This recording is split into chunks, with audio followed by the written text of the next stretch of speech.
Mark Denholm on Atom Radio. Hello and welcome to episode 63 of the Atom Radio Drive Time podcast, the best bits of drive time this week. Do you know what? Like, I've just done the Friday show and the old throat's going a little bit, isn't it? You can hear that. On the way, while I clear my throat, getting abreast of alternative art, the ultimate put down, a wedding food photo shoot that I think may possibly be staged. We've got Waggate as well, kind of missed it, Colleen and Becky. Girls' names, where did they come from? And an extremely interesting lesson plan. All that and more on this week's podcast. Atom Radio, ooh yeah, playing the music you want to hear. Mark Denholm. AtomRadio.co.uk. This new painting technique, all right, a lady called Nadia from Belarus has painted a picture of Her Majesty the Queen. This lady is 21 years old, and this is, I mean, it's an all right looking picture of the Queen, but she hasn't used any brushes. The 21-year-old covers her breasts in paint and has painted even this picture, this portrait picture of the Queen, using just her breasts by covering them in paint and then rubbing them on the canvas. I'm not certain about this, I have to say. She also can sell her paintings as well. She can create stunning landscape pictures. But yeah, it all started as a challenge. And now that's actually what she does. She paints pictures with her breasts. I'm not really certain that this would be any good if you're one of these like house painters or anything, or if you're doing decorating. It wouldn't work that way, would it? Yeah! Mark Denholm. AtomRadio.co.uk. It's the big drive home on Atom Radio. I have to say, like the last couple of days when I've got up, it has been pitch black. And I know that this happens every year. It's just winter. You get these really, really short days. In terms of short days, they're still 24 hours, but you know what I mean. Short days in terms of actual sunlight and that. It happens every year, and I don't know why. Like, I had totally and utterly forgotten about it. Got up, and it's just pitch black. I'm thinking, oh, there's a surprise. But how's it a surprise? Because it happens every single year. It is winter. Yeah, you see that? Add that in this morning, and then my conversation about weddings with someone else who's also single. And then if you add to that, I saw an advert this morning. John Lewis are selling coverless duvets. All right, sounds like a great idea. I love fresh bed sheets and all that, and it sounds like a great idea because I absolutely hate getting the duvet back in its cover. It's a nightmare. But then I'm thinking, right, every week you take the bed sheets off the duvet cover and you wash them, and that's fine. You stick them in. If it's the summer, hang them out on the line. If it's the winter, you tumble dry them. How do you go about washing your duvet every week? How many of us have big enough washing machines and tumble dryers that we could actually wash a whole duvet every week? Where's the hygiene in this? What's going on? Mark Denholm with Drive Time. The big drive home on atomradio.co.uk. Tuesday episode. Tuesday edition, whatever you want to call it. You may even find some of this in the podcast at the weekend with the best bits of the Atom Radio Drive Time. If you haven't checked out last week's, it is out. It came out on Saturday, and you can check that out. So this insult then, okay? Samsung Mobile US on Twitter, and this is from their verified Twitter account as well. They've asked, have you got your hands on the new Galaxy S8? Now, this is a tweet that dates back to 2017, because obviously they've advanced since then. But their tweet reads, got your hands on the Galaxy S8? Question mark. Show us the first photo you took. And somebody has then replied to that, saying that it was a gentleman sausage picture. You know, one of the pictures you normally get on dating sites and such like that. Samsung have 100% owned him by replying to him. And this is from @Samsung Mobile US, the official verified account of Samsung in the US. He's tweeted to them what his first picture was, and he hasn't shared it. They've then tweeted back a single emoji that may be the best put down ever. They have tweeted him back, mentioning him in this tweet with a picture of an emoji being a microscope. That's probably the biggest put down ever, isn't it? That's an insult and a half, I have to say. Drive Time with Mark Denham. Hello, 14 after 6 across the UK, and we're online around the world, wherever you are this Tuesday. I hope you're very well if you're planning your wedding. What about this couple, Ruben and Hayley Seskely? I think that's it. I may be wrong, and I apologise if I am. Anyway, they got married, and rather than having a reception, they went straight to McDonald's. Everyone in the restaurant, according to their Instagram, had their phones out taking photos. They're sat there. He's in his full wedding suit. She's still in her full wedding dress, eating from one tray. All I can see on there is a bottle of water, some chips, and something wrapped up in paper. But then there's obviously a staged photo after that. I'm betting McDonald's have paid them for this somehow. There's a stage photo, right? Because there's one photo of them eating in, and then there's another photo of them leaving, carrying a takeaway bag, which you can clearly see has food in it, and a drink different to the one that's on the table. I reckon that's got to be staged, hasn't it? Because who goes to McDonald's? One of you eats in, and the other one sits and watches you eat in, then the other one takes out. Who does that? Got to be staged, this, hasn't it? Like, you know, some form of clever marketing ploy, I would imagine, like Starbucks writing your name wrong on the cup. Mark Denham. AtomRadio.co.uk. Somebody has won £170 million on the Euro Millions. The numbers 7, 10, 15, 44 and 49, together with the stars 3 and 12, all came up for just one UK ticket holder in last night's draw. That makes them the biggest ever winner in the Euro Millions, and it makes them richer than Ed Sheeran. Okay, so predictable journalism alert here. People have come up with the things that you could buy. You could buy 472 of the latest Rolls-Royce Phantoms. But why? Would you buy one for you and one for 471 friends? Or would you just, eat one for each day of the week, of the month, of the year? You could buy 147,954 iPhone Pro 11 Maxes. Again, why would you want 147,000 phones, nearly 148,000 phones? You could buy 680 of the dresses worn by Kate Middleton at her wedding in 2011. Again, why would you want 680 wedding dresses as worn by Kate Middleton? This is just predictable journalism. Why didn't you just write, somebody won £170 million and they are stinking rich? Mark Denham with Drive Time. Talisa is in the news today. Why, you may ask, is she in the news? Well, the 31-year-old is being sued by her former landlord, Andrew Charalambos. I wonder if he's related to Bambos Charalambos, the MP that John Burko likes to call out. However, anyway, Andrew claims that the N-Dub star has left the formerly pristine penthouse in Enfield in an appalling and unlettable condition. He alleges that there were cigarette burns on the carpets and on the bath, the fridge door was ripped off and the bathroom sink was smashed. According to this article, Talisa has been ordered to pay £70,000 in compensation. That's quite a lot of cigarette burns, isn't it? And fridge doors and smashed sinks, but that's a lot of money. The barrister for the landlord claims that Miss Kontostavlos, who is a pop star, had a lot of parties there. My only issue with that is what tense should that be in? Miss Kontostavlos, who was a pop star, would be slightly more accurate, wouldn't it? I'm trying to think of when she last had a hit. So yeah, I would have gone with that, Mr. Barrister. Drive Time with Mark Denham. A 23-year-old college dropout. This is one for you if you get jealous of other people's success.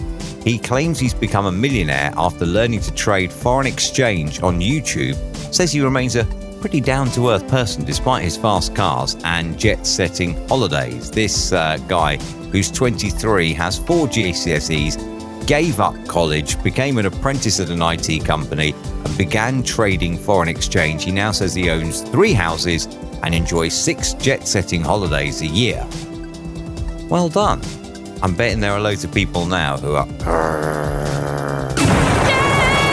Mark Denham. AtomRadio.co.uk. I'm thinking of this Waggate thing, right? Colleen Rooney and Rebecca Vardy. I'm just thinking, and then in my head, I'm imagining the old Harry Hill's TV burp. If you've ever watched that, if not, YouTube it, and you will see, just heading into the advert break, Harry Hill will say, "Now I like Colleen Rooney, but I also like Rebecca Vardy, but which is better? Fight!" And then out come these mock-ups of whatever it is. I don't think Harry Hill has ever used those two, but I think that'd be great. Atom Radio. Drive Time with Mark Denholm. Which came first, the car or the girl's name? Same with Mercedes. Which came first, the car or the girl's name? I know someone who had a dog called Bentley as well, no doubt named after the car. So yeah, like if you're stuck for names for your child, if you're pregnant right now and you're stuck for names for your child, just look outside on your drive and then you could decide on your name. Look around your neighbours' drives as well and you could decide your name. I'm just waiting now for the first birth certificate that has somebody registered as Popular Plus. Drive Time with Mark Denholm. Told you in the last hour, a couple of things I'm reading from the news here. Told you in the last hour about Waggate, Colleen and Rebecca. Well, now, Colleen Rooney's Wikipedia page has been updated. They've called her a reincarnation of Agatha Christie, and they rushed to make hilarious edits to honour Wagatha. I think that's really, really clever. I genuinely do. I'm also having a little look at the news as well, and Binky Felsted is in the news. I'm not sure who Binky Felsted is, but anyway, Binky Felsted is in the news, and I'm thinking, Binky or Kia or Dacia? I'd go with Kia or Dacia if it was me. I wouldn't be worried about this Binky stuff. Mark Denholm with Drive Time. 5:45 on Thursday. 1986, the Chernobyl nuclear disaster took place. It's the worst nuclear disaster in history. 33 years on, tourists are now finally being allowed to set foot inside the highly contaminated, that's the essential part to remember here, highly contaminated control room of Chernobyl's reactor 4. Radiation levels are 40,000 times higher than normal. There are some constraints. You'll only be allowed in the room for 5 minutes and you must wear protective gear. Would you? I definitely wouldn't. I wouldn't. I'm quite happy looking at the pictures. Mark Denholm. AtomRadio.co.uk. I saw on Twitter this morning, and I did share this on my Twitter. I may share it on the Atom Radio Twitter as well. This is a class which appears to be taking place in either a nursery or a reception type thing. So you're looking at maybe 3-4-year-old children.